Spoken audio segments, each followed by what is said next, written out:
Hello everybody, welcome back to my YouTube channel. So glad to have you all back with me for this month's video. So I had a request last month to do a video around how to deal with stress, in particular to one specific subject. So I will cover that off within this video. Now I'm aware that I have a lot of people watch my channel that are completely new to recruitment or thinking of going into recruitment. And the training and coaching that I provide is very specific. I work with people new to recruitment.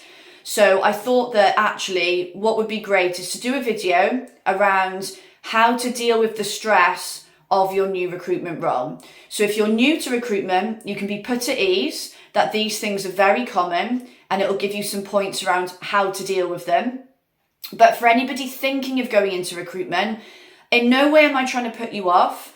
I love the recruitment industry. I've been in it for nearly 10 years. I wouldn't still be working in it if it was an awful place. But I want this channel to be very open and honest, and I'd much rather you be aware of what to expect so you can then go in more informed, you can become more resilient and know how to deal with some of these things a lot better. So I would say there are 5 things that I see people when they're new to recruitment get the most stressed about or cause the most stress for them. So I'm going to cover those 5 points today. They're in no particular order. Hopefully I won't forget how many I've covered off because I seem to have a bit of an issue with counting based on my last video. First of all, one of the things that I see people get quite stressed about is getting feedback from their managers. Now, when we're new to a job, of course we want to impress. We want to do an amazing job. We want to do well. And that's great, but you need to also expect constructive feedback. And sometimes it will feel negative to you. Now, as a trainer, I'm constantly having to provide feedback to the people that I train in the recruitment agencies that are my clients. Because unless you get constructive feedback, there's no way that you can learn, and you need it to develop and grow. Now, granted, there is a way to deliver it. I'm experienced in delivering this kind of feedback. So for me, I'm not saying I'm perfect, but I find it a little easier. Other people may sometimes not mean to deliver it in a certain way, but it might come across as maybe too negative for you. But ultimately what I'm trying to say is you need to expect constructive criticism or feedback. It's normal. So don't panic if you get some sort of feedback on something you could do better, because that's okay. It's there for you to learn. You are now in the know. You can go away and improve that thing. You're not going to come into this job and be perfect at everything and not need any negative or constructive feedback. It's just not going to happen. So don't take it to heart.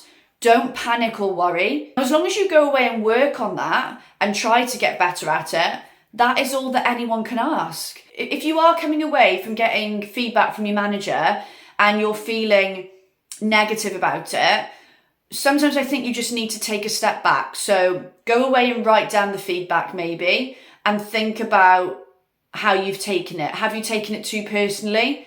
Do you feel it's justified? And write down what you can do to improve. They may have already told you what you can do, but really put down how you're feeling on paper, or talk to a fellow colleague, maybe somebody more experienced in the office, about that feedback. Have they experienced it? How did they deal with that feedback from the manager? The problem will arise if you don't listen or you don't take it on board and you keep making that mistake. Your manager is trying to help you. That's why they're doing it. I would say actually it's a good thing if your manager is taking the time to provide you with constructive feedback. It's their job, so take it on board. One of the biggest ones that I see people get really stressed about, and it can really bother them for days, is making their first calls. Now, I don't know the environment that you're all working in. As a trainer myself, most of the people I train make their first calls with me. Sometimes you might not have a trainer. It could be in the office. It could be in a training room. Who knows? Either way, what I will say is it makes no difference. Most people are pooing their pants. Let's be honest. I remember my first call to a candidate. It was bloody awful. I was crapping myself and I forgot loads of stuff and made loads of mistakes. But it's fine. I learned from it. Nobody died. It's not the end of the world. And the next call was better again. The next call after that got better again. And you see where I'm going with this. I kept improving. So that first call is probably not going to be the best, but you've just got to get it out of the way.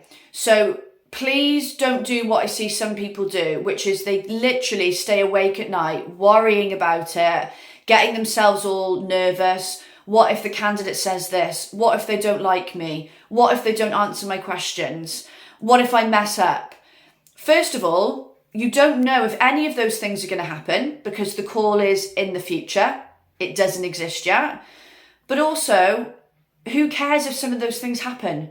Because they're all things that can be rectified. You're not going to make a perfect first call. No one is expecting you to make a perfect first call other than yourself, basically. I just see people get so stressed about this where they go home and it affects their out of work life. So please don't worry about making those first calls.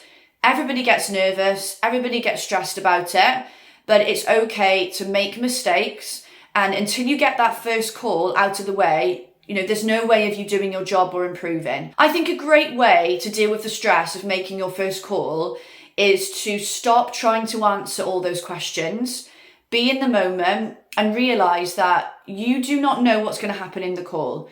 Be as present as you can. Do a bit of prep for it. Write down some questions that you might want to ask. Make sure that you're as comfortable as you can be. But it's being present and just picking up that phone and doing it. That is the best way to deal with the stress, because once you've made that call, that stress goes away. I honestly see the weight off people's shoulders when they put that phone down and they breathe and realise, oh, that really was not that bad. So that is the best thing you can do to get rid of it. Another one is industry knowledge. People come into the role, they hear people talking in the office with all the lingo, all the terminology, sounding really techy. They hear people knowing the ins and outs of their candidates' jobs or speaking professionally to clients, and they panic. And they get really stressed about, oh my God, I don't know all this stuff. How can I ring somebody if I don't know this stuff? How am I going to succeed in this role if I don't know the ins and outs of the IT industry or the ins and outs of engineering or pharmaceuticals or whatever it is? And they get really stressed about it. I'm going to put you at ease again. You do not need to be an expert in software development, for example, if that's what you're recruiting for. People are expecting you to be an expert in recruitment, not software development. You're not going to be a software developer. You will learn the terminology, the different programming languages, just the different things you need to know. A, by speaking to candidates and learning from them. And B, from just going through your training and developing in your role. It's a natural thing to happen. Some people will, in their spare time, brush up on a few things. But, look, I'll be honest with you, when I started in recruitment, I did engineering. I wasn't reading into engineering outside of work. The main thing I did was learn from my candidates. And if I didn't understand something, I would ask somebody to explain it to me. And I did the same when I joined a pharmaceutical recruitment firm. I didn't have a Scooby about any of that stuff, and I just learned from my candidates. And I'd write certain things down if I wanted to remember them, things I could refer back to. So don't get worked up and stressed over the fact that you don't know the lingo and the ins and outs of the area you're recruiting for, because that takes time. The people you're listening to in the office have probably been doing the job for a while. If you go and ask them on their first week, did they know X, Y, and Z? They'll be lying if they said yes. Another thing I see people get stressed about is building relationships within the company that they're joining. For some people, this comes easy. They're outgoing, they're a people person, very vibrant. They'll come in and chat to everybody and literally just like that, make friends. For other people, they find that harder and they worry maybe, will people like me? I want to make friends with people, but I find it hard to talk to everybody. I really want to build relationships. And they'll get quite stressed about starting a new job because it's a new environment, completely new people. So again, this is normal. Don't feel that you're any different to anybody else. But I think it just comes from getting yourself into a place where you feel comfortable and relaxed And sometimes that won't be on the first day of your job. We're all working in a more remote world now. You could join a recruitment company that is completely remote or is hybrid, where when you're in the office, not everybody is there.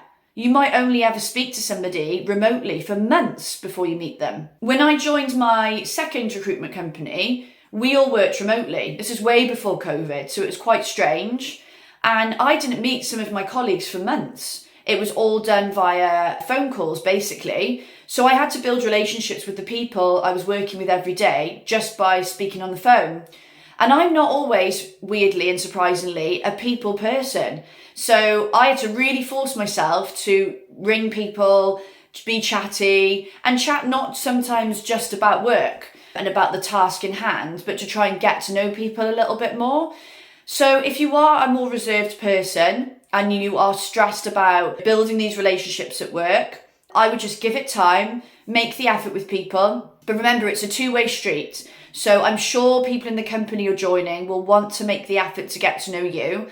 And look, you will make friends. You're not going to join a company where no one's going to speak to you. Recruitment agencies, I find, are great places to meet friends. I still speak to people from my first ever recruitment job, and I consider them to be good friends. You're around people that are in a job that's people focused, and they tend to be interested in others and value relationships and talking to people. So please don't worry or stress. You will build relationships and you will make some great friends. And then lastly, and this is the one that I got so stressed about in my first recruitment job, is making that first placement. I can't tell you how worked up and stressed I got about this. I was so uptight about it. I put so much pressure on myself. It wasn't needed. In the groups that I train, I see this stress around who's going to make the first placement. And they put this label on that person that they are going to be the most successful of the group. That's it. They've cracked it. They're going to be the top performer. And that is not the case. The first placement will come at the right time, and the opportunity has got to be there. It comes down to so many factors, that first placement. You could put in all the work in the world and do everything perfectly, but the candidate could not accept the offer. That's nothing wrong with what you've done. So try not to obsess and stress too much about this. Of course you are going to care. We want you to care. You would be in the wrong job otherwise. But don't get yourself to the point where you are thinking about it obsessively after work. It's giving you negative feelings. It's affecting how you perform at work. Before you go into recruitment, realise that the placement will come in time and at the right time. As long as you are taking on board your training and you are trying everything you can and that is visible, no one can ask anything else of you. So the more you obsess and stress about it, probably the less likely you are to make that first placement. Trust the process. Trust that what you're doing is right. Believe you can do it. A lot of it comes into belief and confidence. And ask for help. If there's things you're not sure of and you feel it's going to help you on that journey to get in that first placement, ask for help. People are more than happy to give you any support possible for you to be a success in the job. Honestly, the thing that helped me deal with the stress of my first placement was being honest with my manager about my concerns. I think I had a one-to-one with him and I just said how worked up I was getting and worried that I wasn't doing well enough, and everyone else in my training team was making placements and I wasn't. And he just put me at ease that he wasn't expecting that of me yet. I was in a different industry. It would come. He believed in me. And that really, really helped me deal with the stress of it. So to summarise, guys, today we've talked about 5 things that I see cause a lot of stress in people when they're new to recruitment, and some ways and coping mechanisms to deal with that. So we've covered off the stresses that can be caused around gaining constructive feedback from managers or people in general. We've talked about the stress and pressure that our first calls can cause us and how to deal with that. How to deal with the stress of meeting all these new people that you're starting to work with, and how to build relationships, especially if you're working remotely. We've talked as well about the stresses around industry knowledge, how you don't need to know everything straight away and it will come with time. And we've also talked about making a first placement, the stresses it can cause, how you can deal with it. I hope you have all found it really helpful. If you would like any sort of stuff covered off in my videos, please comment. I know a lot of you already do, but I love to hear your suggestions. So if you are relatively new to recruitment or about to go into the industry and there is something you want to know about, comment and I will do my best to provide a video on it for you. Also, please connect with me. I love hearing from you all. I love seeing your connection requests come through on LinkedIn. I've recently set up a business Instagram page where I'm giving you a bit more of an insight into my life and it's a bit more of a personal page. So please connect with me on Instagram as well. All the links to connect with me are at the bottom of this video. And also do not forget to subscribe. You will get notified every month when I release new videos, and I will be starting to do more videos every month instead of just one. So every time I load one, you'll get a notification. If you need help with anything that I've covered off, not just in this video, but any of the videos that I've posted on my channel, get in touch and book a call with me. If you're interested in coaching or training, let's book a chat. Let me hear about what you need help with, and I will provide support wherever I can. Thank you so much for watching my video, guys. It's always very appreciated. Hope you all have a great rest of the week or weekend, whatever day of the week you're watching this video it is, and I will see you all next month. Bye.